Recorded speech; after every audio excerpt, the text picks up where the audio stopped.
Tdot Pringle. Instagram is 423 Tdot. Shout out to my boy AHumbleSoul, man. And a lot of cats gonna slide up here from Tennessee to Detroit and kick it in these circles like he be doing. He really got the fuck with it.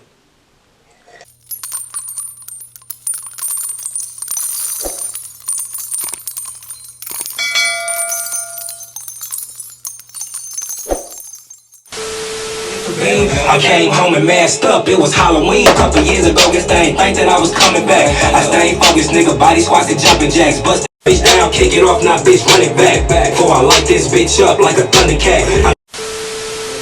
We do shit like this, make a motherfucker pay attention. Everybody rapping. And then there's a lot of niggas can't rap nowadays, so it's like, what's the difference between you and the next nigga rapping? You know what I'm saying?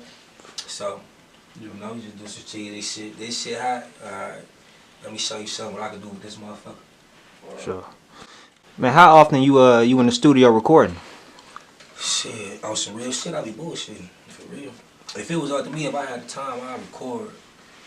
Because if a nigga taking it serious, you might take this shit serious. If it was up to me, I record every day, you know what I'm saying? But my lifestyle don't permit me to do that shit, you know what I'm saying? But if I could, like when it get to the point where I can record every day, I'm gonna record every day. For right now, I have someone's ripping and running. You know, all my kids live with me. I ain't no fake daddy for the internet. Like, they under my roof, under my house, you know what I'm saying? So, that combined with the, you feel me, this over here and that over here, shit, I rap when I can, you know what I mean? But just rapping when I can got my name all over the place around this bitch. So imagine when I rap when I want to instead of just when I can, you feel me? Remember that movie Bradley Cooper when he was taking that pill, and every time he took that pill, he just like knew everything, like the shit made him smarter. Like you know, we only supposed to use, well not supposed to, but they said we only use like 10% of our brain. But he take that pill, and the more times he took that pill, the more his brain capacity he could use, and he was just in tune with a whole bunch of shit. Like the motherfucker knew everything. Like he was like God when he took that pill. And that's what this make you feel like? Yeah, that's my dream. That's why I said 200 a line. You hear me? Be like God. Ready? I need this bitch. I need to just hold this bitch while I rap.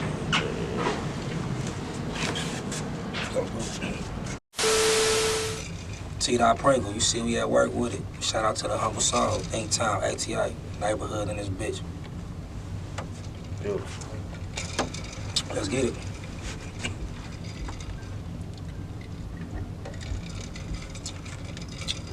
I ain't no sleazy nigga, but I guess physical, you hear me?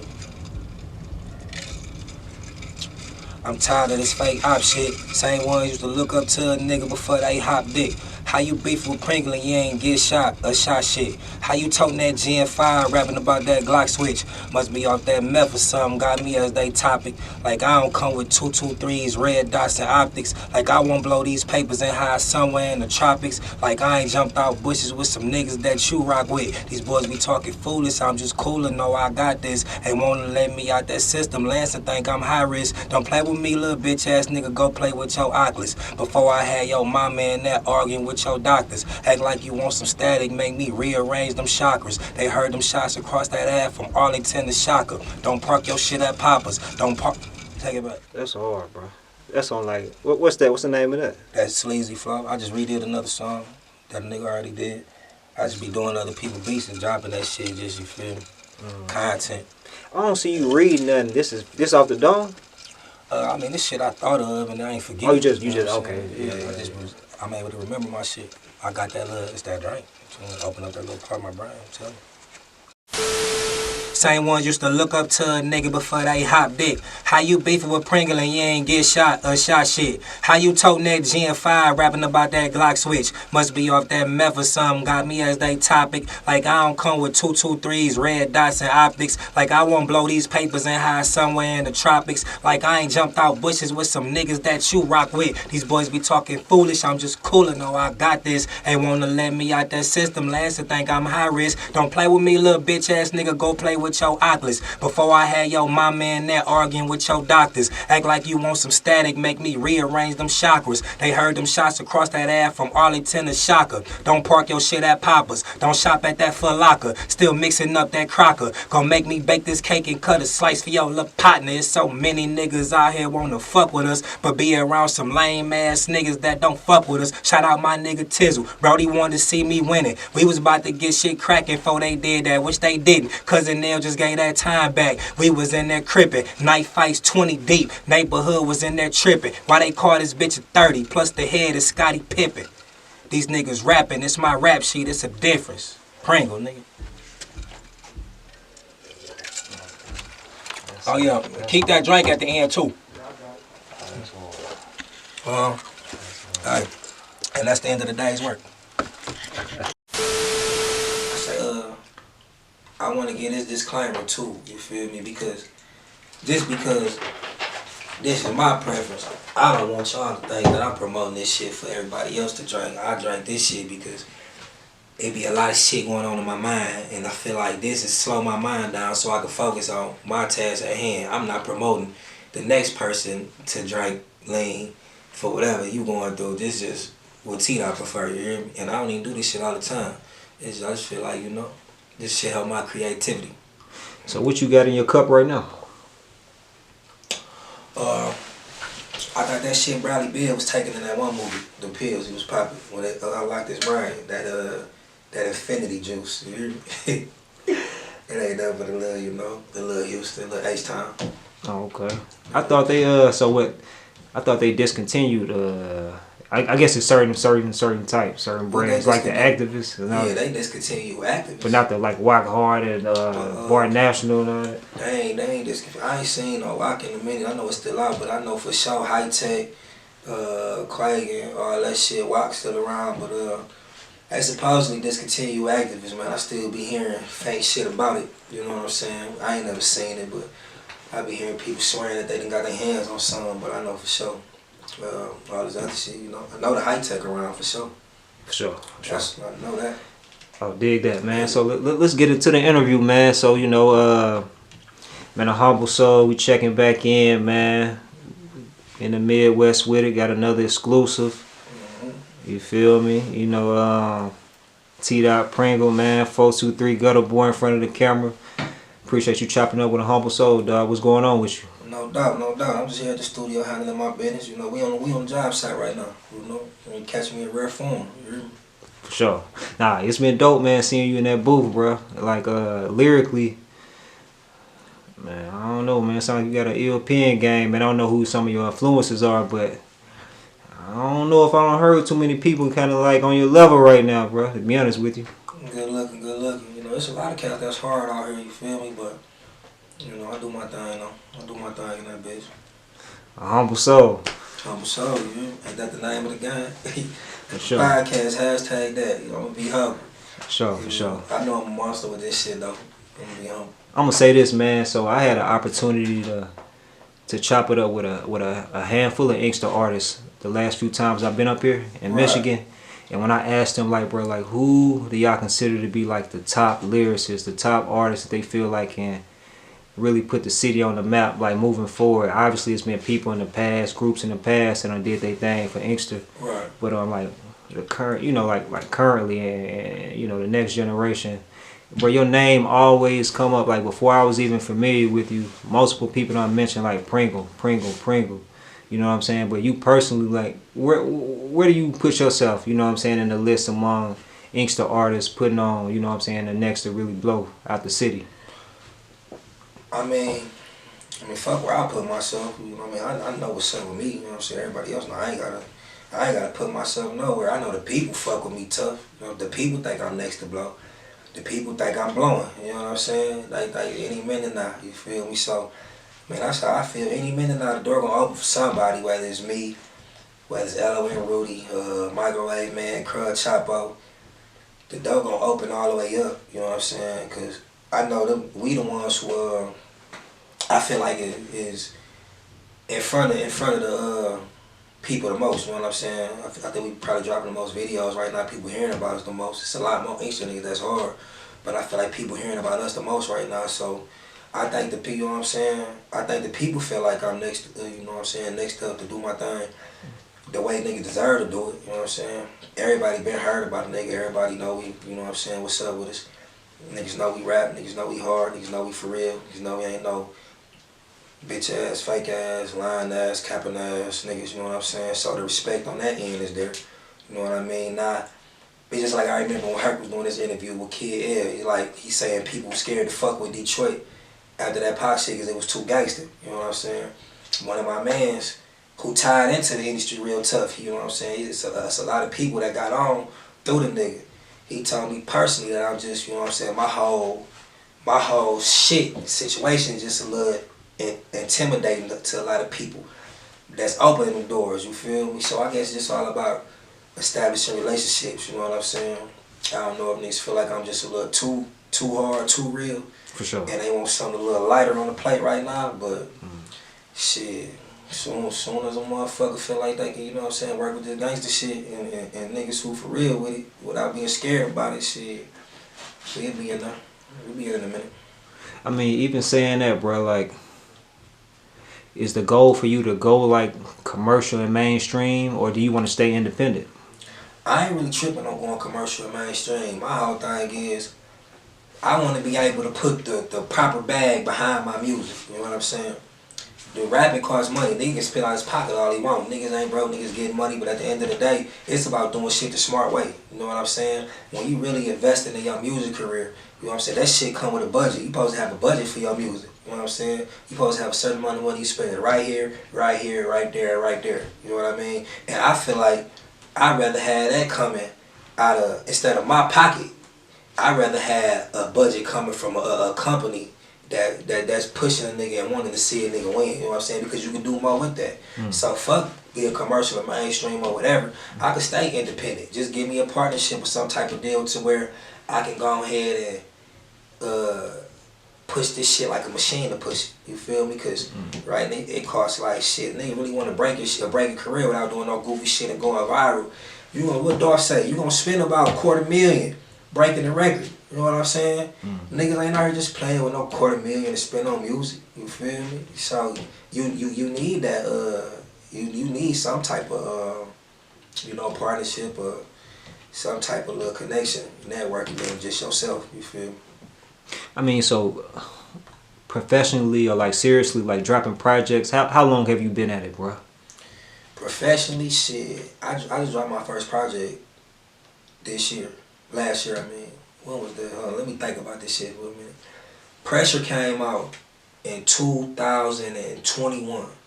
So I dropped my first project in 2021 professionally. Now, me and my homeboys, we came out with the 423 Gunna Boy Family CD way back in 2013.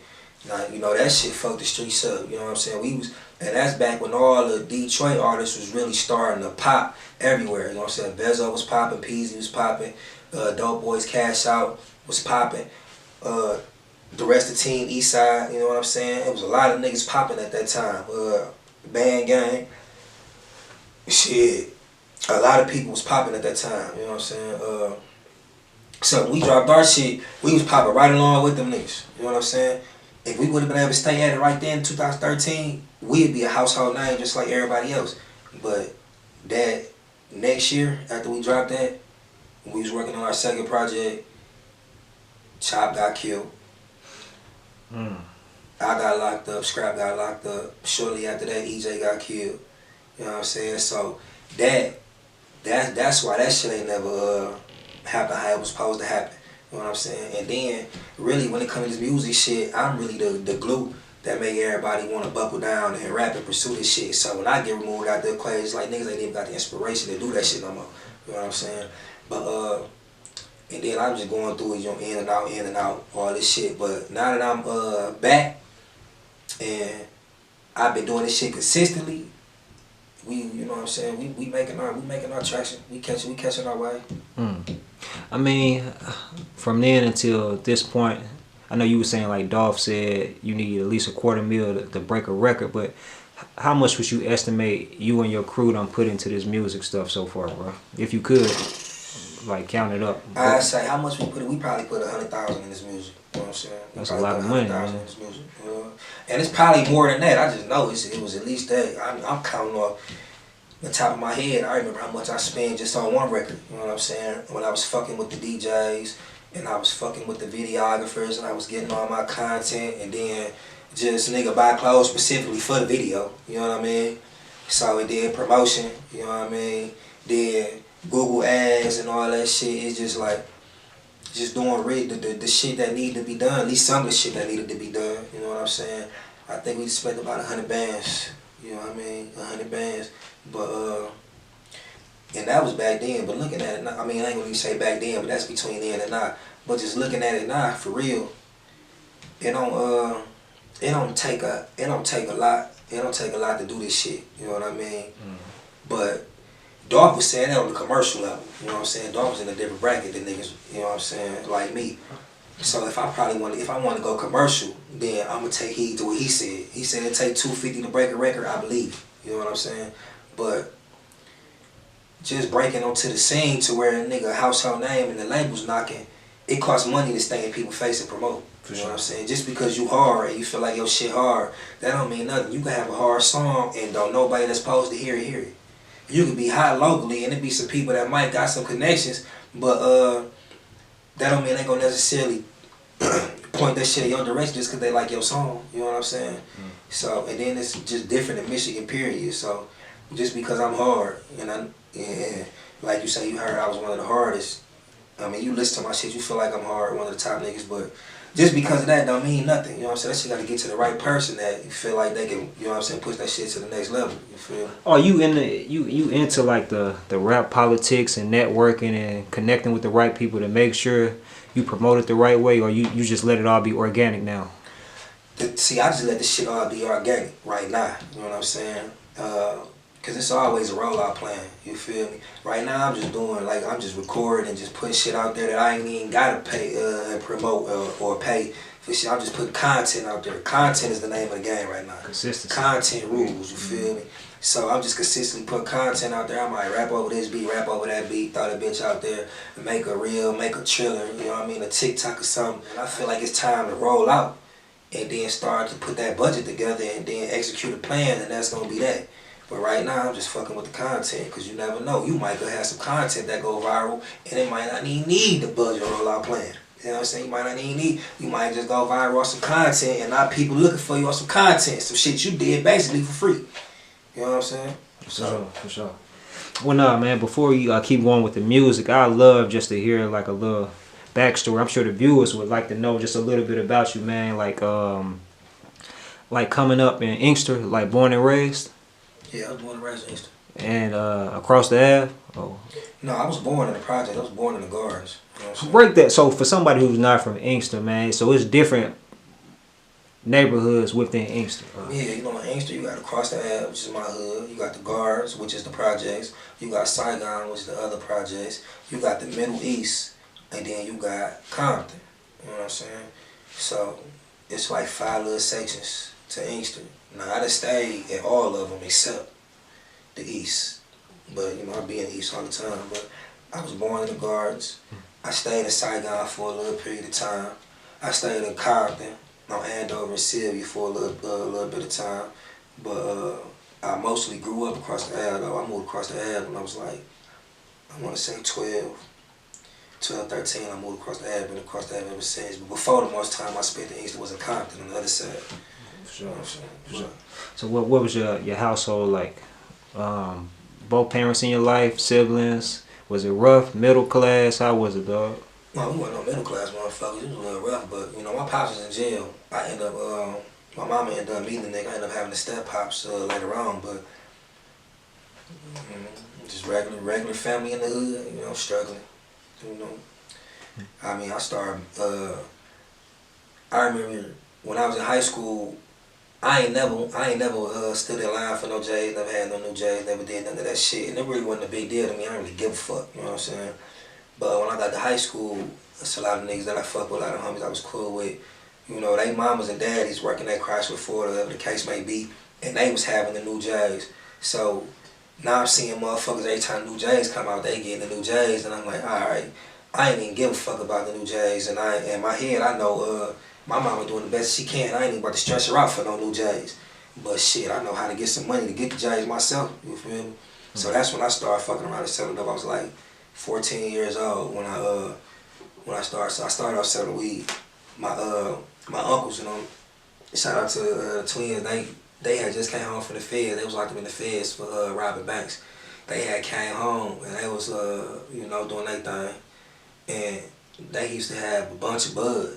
And my cousin, who was my uncle's, was came home to one of my cousin's mama. So he was in the crib. He was like, you know what I'm saying? My uncle was like his father figure. Whatever. He was in the crib with him.